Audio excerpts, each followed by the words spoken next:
ओम शांति। आज 1 अगस्त 2025 बाबा के महावाक्य हैं। मीठे बच्चे, बाप को तुम बच्चे ही प्यारे हो। बाप तुम्हें ही सुधारने के लिए श्रीमत देते हैं। सदा ईश्वरीय मत पर चल, स्वयं को पवित्र बनाओ। प्रश्न है, विश्व में शांति की स्थापना कब और किस विधि से होती है?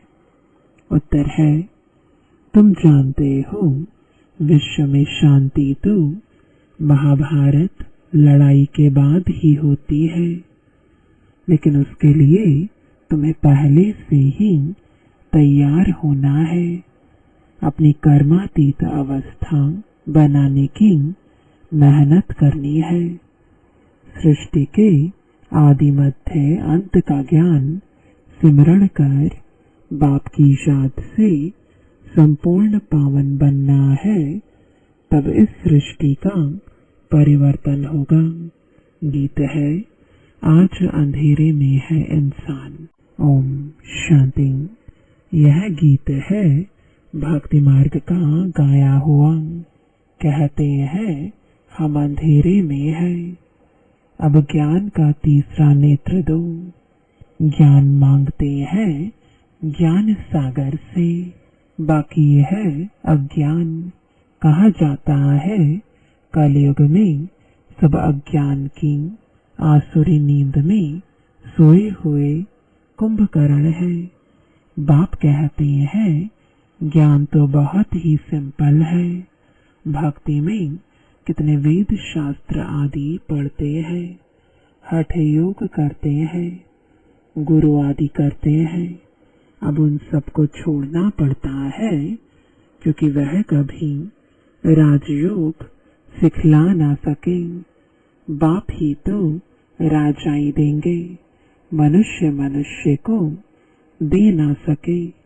परंतु उसके लिए ही सन्यासी कहते हैं कागविष्टा समान सुख है, क्योंकि खुद घर बार छोड़ भागते हैं। यह ज्ञान सिवाय ज्ञान सागर बाप के और कोई दे ना सके।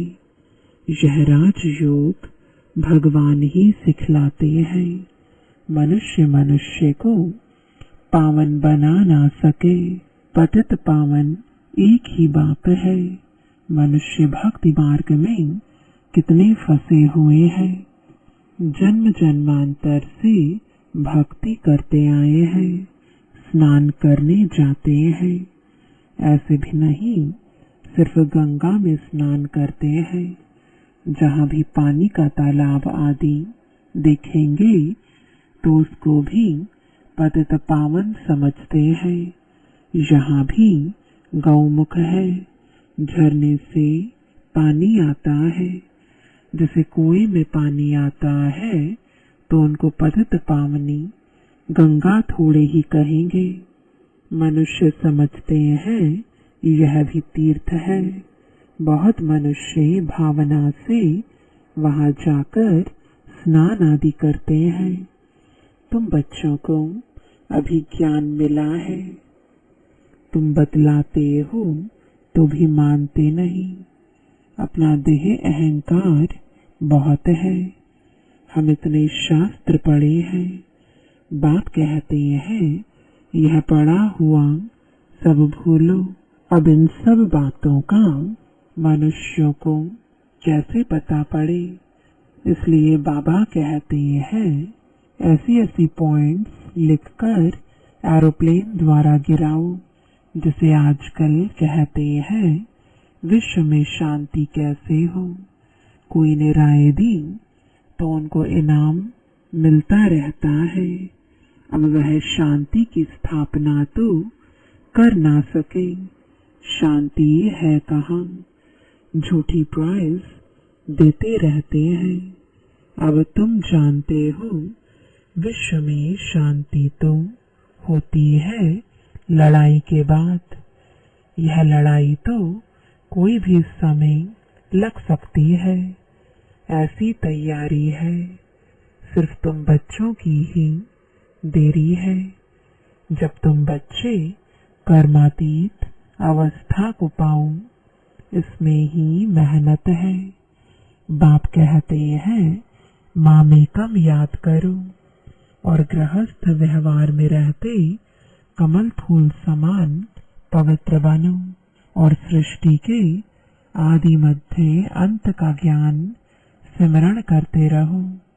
तुम लिख भी सकते हो, ग्रामानुसार कल्प पहले मौफिक विश्व में शांति स्थापन हो जाएगी। तुम यह भी समझा सकते हो कि विश्व में शांति तो सतयुग में ही होती है। यहाँ जरूर अशांति रहेगी, परंतु कई है जो तुम्हारी बातों पर विश्वास नहीं करते, क्योंकि उनको स्वर्ग में आना ही नहीं है, तो श्रीमत पर चलेंगे नहीं। यहाँ भी बहुत है जो श्रीमत पर पवित्र रह नहीं सकते। ऊंच ते ऊंच भगवान की तुमको मत मिलती है। कोई की चलन अच्छी नहीं होती है तो कहते हैं ना, तुमको ईश्वर अच्छी मत दे। अभी तुमको ईश्वरीय मत पर चलना चाहिए। बाप कहते हैं 63 जन्म तुमने विषय सागर में गोते खाए हैं।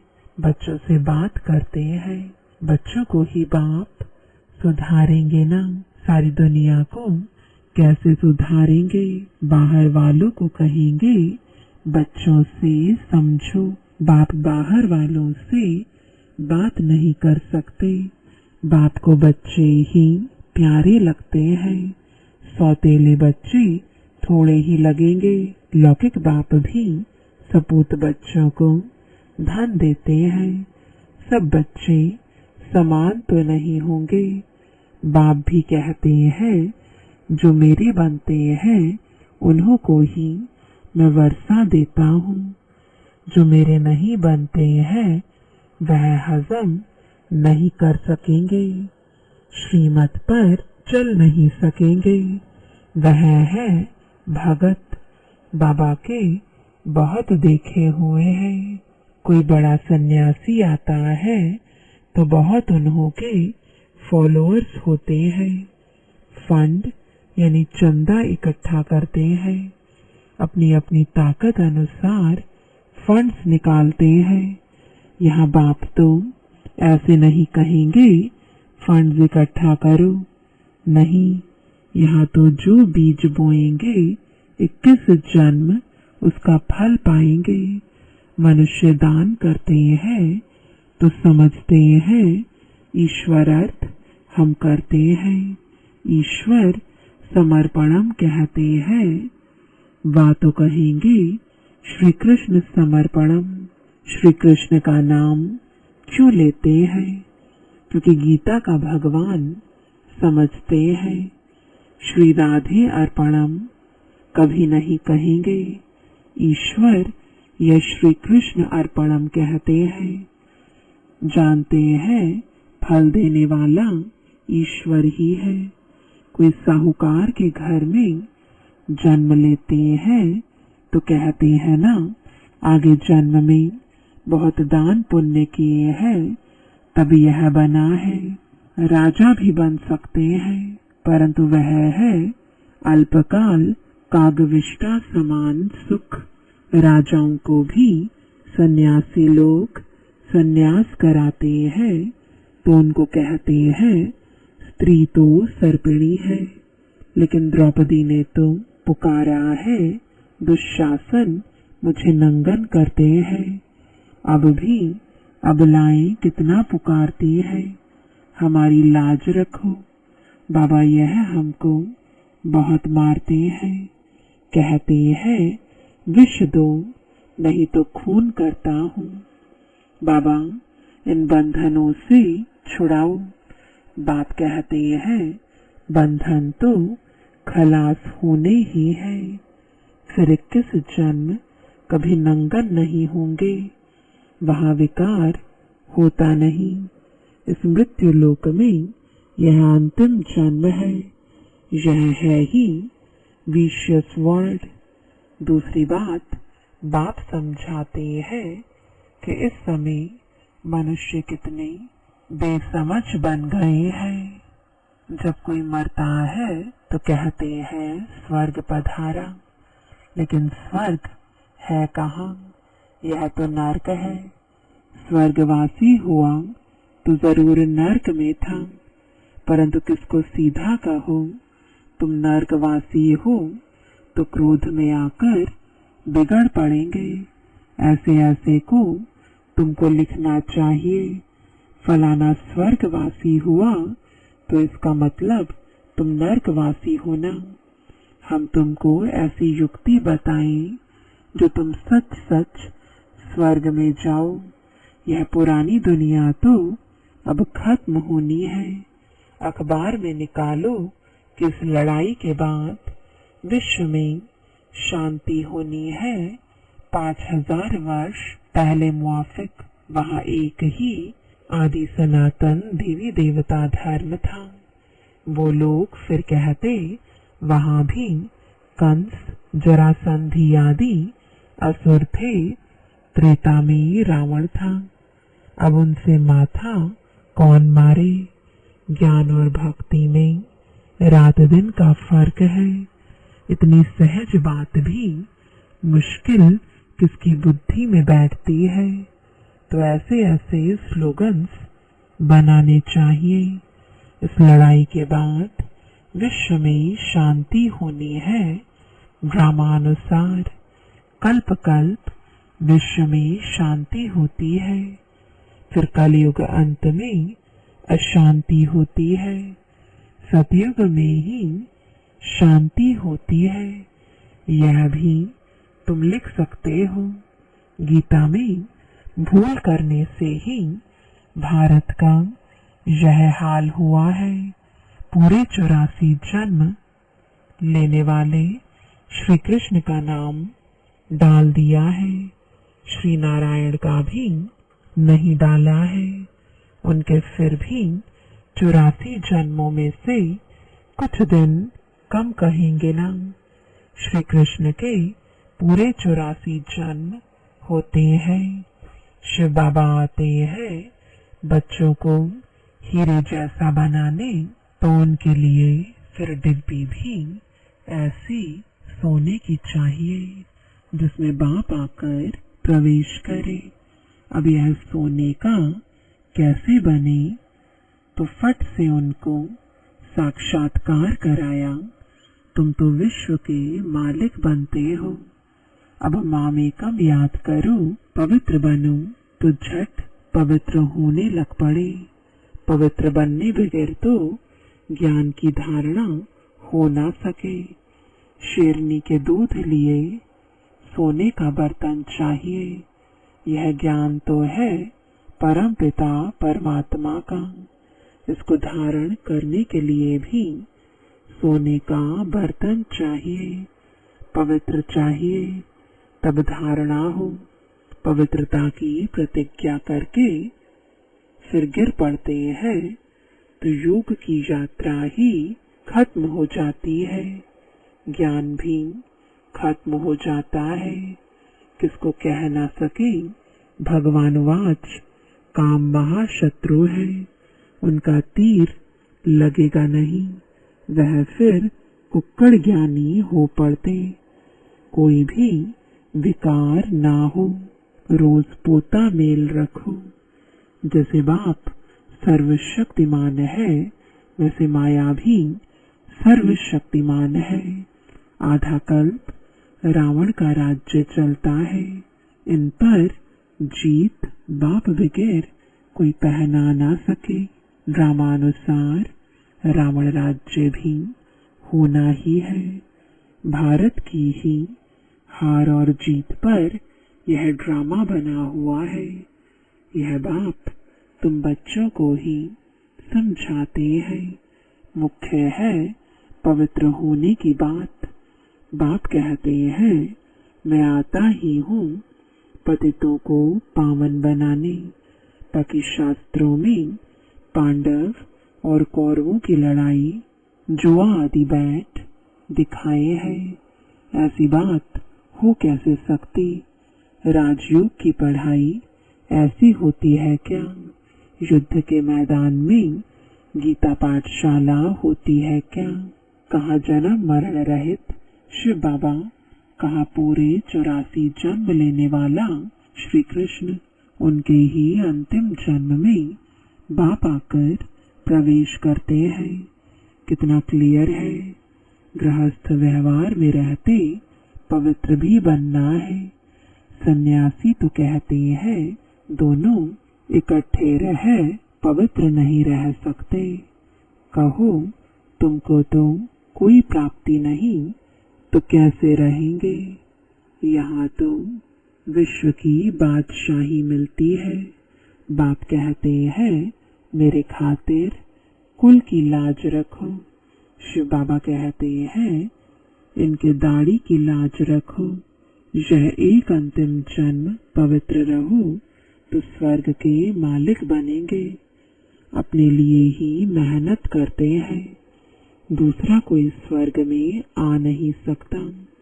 यह तुम्हारी राजधानी स्थापन हो रही है, इसमें सब चाहिए ना। वहाँ वजीर तो होते नहीं, राजाओं को राय की दरकार नहीं। पतित राजाओं को भी एक वजीर होता है। यहाँ तो देखो कितने मिनिस्टर्स हैं, आपस में लड़ते रहते हैं। बाप सभी झंझटों से छुड़ा देते हैं। 3000 वर्ष फिर कोई लड़ाई नहीं होगी, जेल आदि नहीं रहेगा, कोर्ट आदि कुछ नहीं होगा। वहाँ तो सुख ही सुख है। इसके लिए पुरुषार्थ करना है। मौत सिर पर खड़ा है। याद की यात्रा से विक्रमाजीत बनना है। तुम ही मैसेंजर्स हो जो सबको बाप का मैसेज देते हो कि मन बना भाव। अच्छा, मीठे मीठे सिकिलदे बच्चों प्रति माता पिता बाप दादा का याद प्यार और गुड मॉर्निंग। रूहानी बाप की रूहानी बच्चों को नमस्ते। रूहानी बच्चों की रूहानी बाप दादा को गुड मॉर्निंग और नमस्ते। धारणा के लिए मुख्य सार है पहला, ज्ञान की धारणा करने के लिए पवित्र बन बुद्धि रूपी बर्तन को स्वच्छ बनाना है। सिर्फ कुक्कड़ ज्ञानी नहीं बनना है।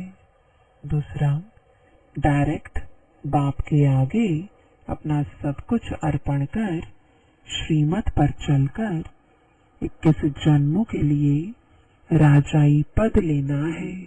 वरदान है हर शक्ति को कार्य में लगाकर वृद्धि करने वाले श्रेष्ठ धनवान व समझदार भव।